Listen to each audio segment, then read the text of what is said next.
Muy buenos días, sean bienvenidas y bienvenidos a la firma del convenio de colaboración que celebran la Secretaría de la Función Pública y la Comisión Nacional de los Derechos Humanos.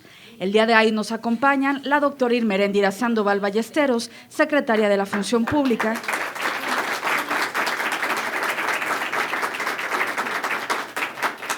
y por supuesto la maestra Rosario Piedra Ibarra, presidenta de la Comisión Nacional de los Derechos Humanos. Agradecemos a las autoridades que están con nosotros y también a los medios de comunicación por cubrir este evento.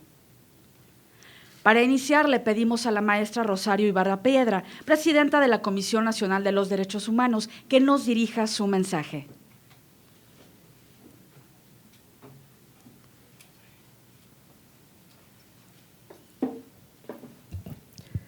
Bueno, señora doctora Irma Eréndira Sandoval, me da mucho gusto estar aquí con usted. Un saludo a todos los presentes que hoy nos acompañan. Y para nosotros, para la Comisión Nacional de Derechos Humanos, es un orgullo, es un hecho pues trascendente el encontrarnos aquí con ustedes en la firma de este convenio, que esperamos que rinda resultados positivos para el bienestar de la patria. Estamos aquí para eso, para coadyuvar en todo lo que sea necesario hacer, y le agradezco nuevamente mucho a la doctora Irma Eréndira Sandoval el haber invitado a firmar este convenio. Sería eso todo por mi parte y estoy aquí a sus órdenes.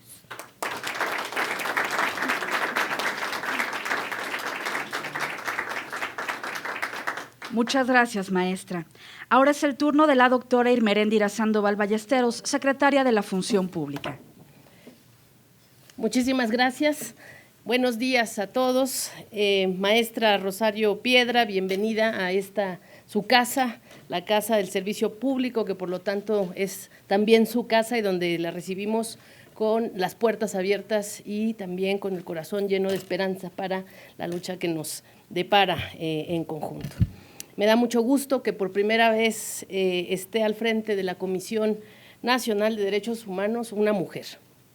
Y me da doble gusto que sea una mujer con una trayectoria intachable como la suya, con experiencia de primera mano, con activismo generoso y entregado en la defensa de los derechos humanos, y también con la valentía de haber enfrentado la violencia represora del Estado. Perfiles como esos, perfiles como el suyo, son los que le devuelven la credibilidad y la confianza a la Comisión Nacional de los Derechos Humanos. Cuente, por favor, con la Función Pública para abordar, para avanzar de la mano, en conjunto, en la construcción de un Estado íntegro que responda al interés público, que responda al interés de las mayorías y que encauce democráticamente las demandas de la sociedad y que respete y proteja los derechos de las personas. La teoría y práctica, o dicho en una palabra, la praxis de la defensa de los derechos humanos y la praxis del combate a la corrupción regularmente se desarrollaron en comunidades distanciadas, en comunidades epistémicas, inclusive separadas, y se atendieron desde luego desde unidades de políticas públicas y ámbitos administrativos divorciados. Eso no puede seguir siendo así. Deben ser ambos elementos indisolublemente conectados en la Cuarta Transformación.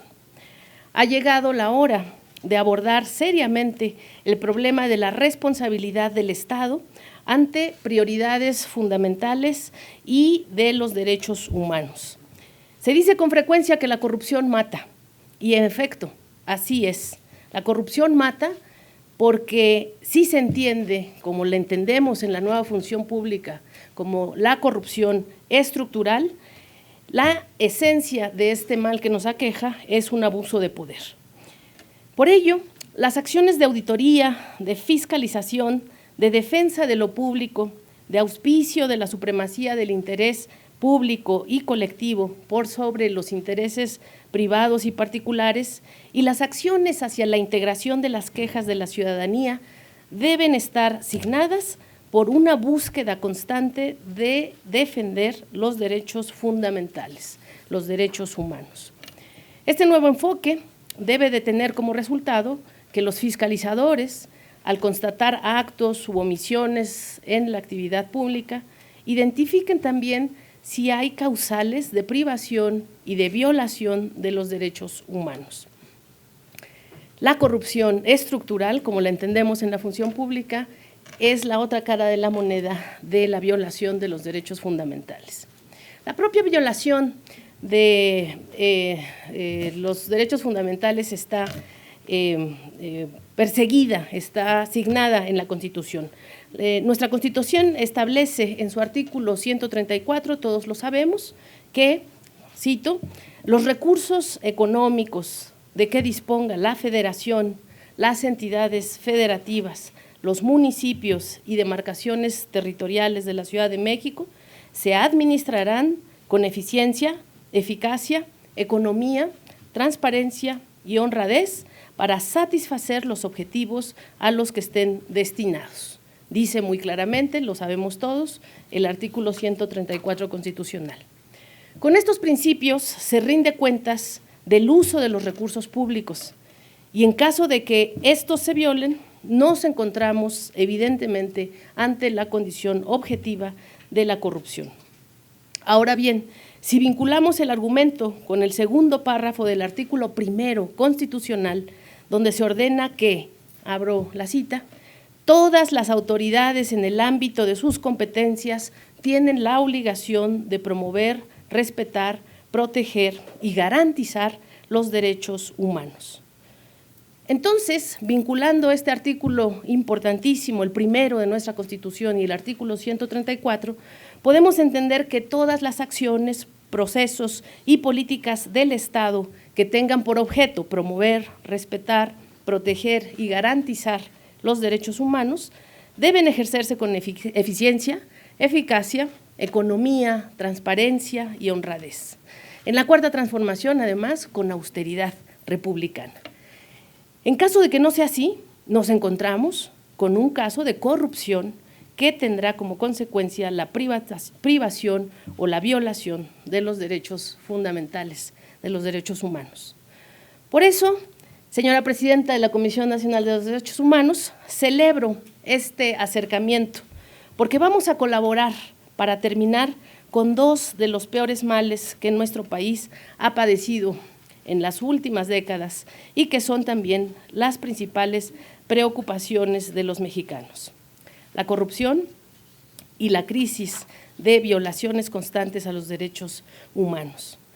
A través de este instrumento que estamos a punto de designar, las dos instituciones nos comprometemos a intercambiar información, diseñar actividades de capacitación, profesionalización y sensibilización para nuestros colaboradores, para nuestros trabajadores, así como para apoyar nuestras tareas y dar seguimiento a la atención de las recomendaciones de nuevo signo que estoy segura vendrán de esta nueva Comisión de Derechos Humanos.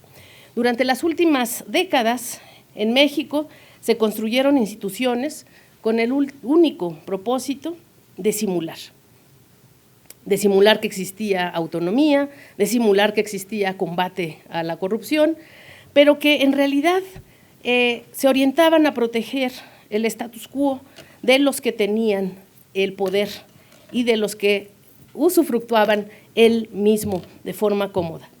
No se defendía una verdadera autonomía, no se avanzaba en el combate a la corrupción y se auspiciaban las complicidades. Eso pasaba en la anterior SFP, eso pasaba, nos parece, en también la anterior comisión. Pero hoy es otro momento histórico y porque solo así podemos avanzar unidos y teniendo clara conciencia de los desafíos que el momento histórico nos depara, es que estamos tan contentos de que hoy tengamos la claridad de que el combate a la corrupción solo puede llegar a dar frutos verdaderos si se considera como un asunto de auspicio de los derechos fundamentales.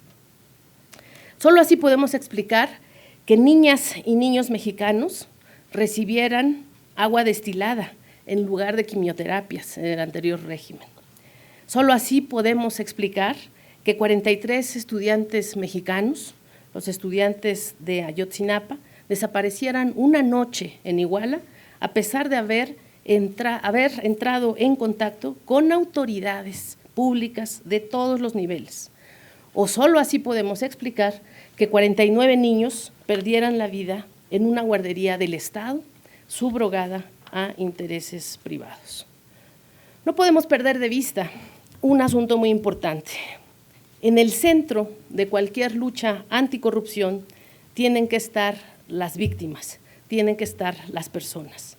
La corrupción perjudica a las comunidades, a los ciudadanos, a las personas en condición de vulnerabilidad y a toda la sociedad en su conjunto, pero se ensaña con los grupos históricamente más excluidos.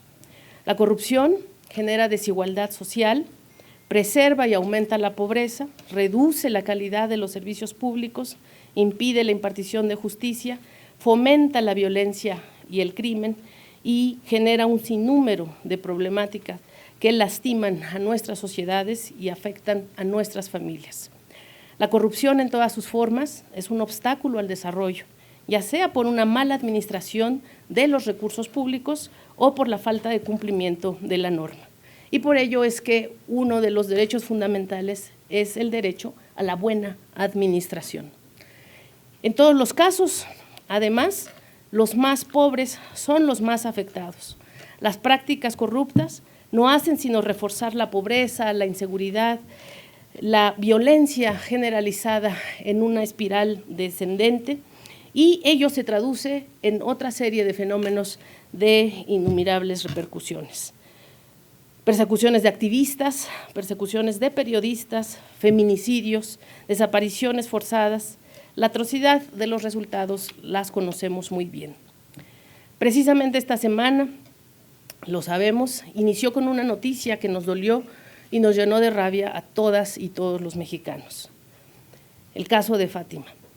Pero también estamos conscientes de que es un nuevo Estado, es una nueva condición histórica y hay una nueva voluntad política. Y por fortuna han estado dando resultados las acciones de las autoridades de la Ciudad de México y de la Fiscalía de la Ciudad de México, la Procuraduría de la Ciudad de México en la captura de quienes atentaron contra esta pequeña niña de 7 años. Desde la Secretaría de la Función Pública vamos a realizar también nuestra tarea y vamos a anunciar ya, la estamos realizando de hecho, una investigación exhaustiva a través de nuestro órgano interno de control de la Autoridad Educativa de la Ciudad de México para investigar si hubo faltas administrativas para que esta pequeña se encontrara en una situación de vulnerabilidad tan atroz. Tenemos que erradicar pues todas las formas de violencia y cualquier viso de discriminación. Por eso es que este convenio nos llena de tanta esperanza. Ella será, este convenio, una herramienta para verificar la efectividad del nuevo protocolo para la prevención, atención y sanción del hostigamiento sexual y acoso sexual en la Administración Pública Federal. Dicho protocolo, como saben ustedes, fue publicado por la Función Pública, por la Secretaría de Gobernación y por el Instituto Nacional de las Mujeres, y él ya ha entrado en vigor o entra en vigor este lunes 17 de febrero. Colegas, todos, la confianza de los ciudadanos nos ha dado el privilegio de trabajar por y para ellos, pero también nos ha dado el mandato de transformar el gobierno de raíz, de pasar de ser un gobierno frívolo, oneroso, alejado de la gente y simulador, a convertir, a lograr ese gobierno probo, austero, cercano a los y los mexicanos que tanto nos exigieron durante décadas y en el que estamos depositando todos nuestros esfuerzos. Vamos a seguir trabajando como lo hemos hecho y sin descanso y con mucho compromiso, con mucha entrega y también con muchas ganas, vamos entre todos a erradicar esos fenómenos de las violaciones a los derechos fundamentales y de abuso de poder que se reflejan en la corrupción estructural.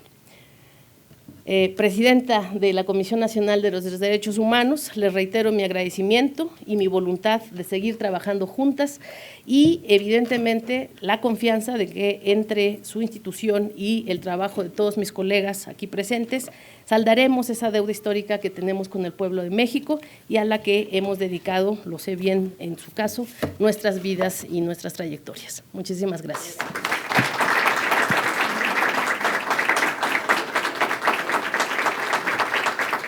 Muchas gracias, doctora Sandoval. Es momento de pasar a la firma del convenio.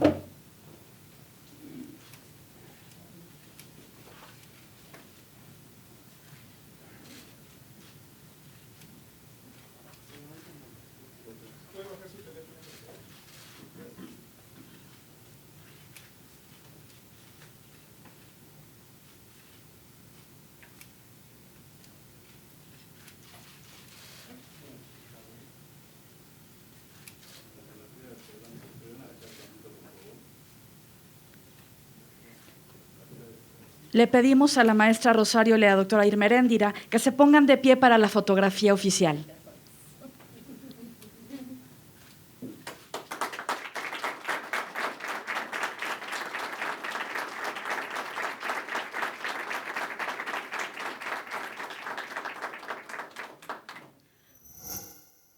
Gobierno de México.